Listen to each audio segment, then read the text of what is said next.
நீங்க ஒருவேளை ஆஸ்திரேலியா போனீங்கன்னா இந்த மாதிரியான பள்ளிகளை பார்க்கலாம். இந்த பள்ளியோட பேர் தான் ஃப்ரில்டு நெக் லிசர்டு.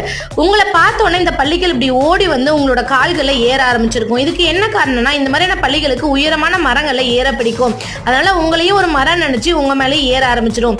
இந்த மாதிரி ஏன் இப்படி ஃபேஸ் வச்சிருக்கு அப்படின்னு பார்த்தீங்கன்னா, அது எதிரிகளிடம் தன்னை பாதுகாக்கிறதுக்காக இந்த மாதிரியான ஃபேஸை வந்து இப்படி பண்ணும் அப்படின்னு சொல்றாங்க. இந்த ஒரு பள்ளி நமக்கு எந்த ஒரு விதத்திலையும் ஆபத்தை விளைவிக்காது. இது ஒரு ஹார்ம்லெஸ் ஆன அனிமல் அப்படின்னு சொல்றாங்க. இந்த பள்ளி வகையில பெண்களை விட ஆண்களோட நிறங்கள் ரொம்ப அழகா இருக்கும் அப்படின்னு சொல்றாங்க. இது கிட்டத்தட்ட 3 அடி உயர வரைக்கும் தங்களோட கால்களை ஊனி நிக்க முடியும்னு சொல்றாங்க. மனிதர்கள் மாதிரி 2 கால்களை இது வந்து நடக்கக்கூடியது. இந்த பள்ளிகள் பார்க்கவே வந்துட்டு பயம் கொடுத்துற மாதிரி இருந்தாலும் இது நமக்கு எந்த விதத்திலையும் பயத்தை வந்து எந்த விதத்திலையும் நமக்கு வந்து பாதிப்பை வந்து ஏற்படுத்தாது. ஆஸ்திரேலியால சில வீட்டுகள்ல இத வீட்டு வளர்ப்பாவும் வளர்க்கறத சொல்றாங்க.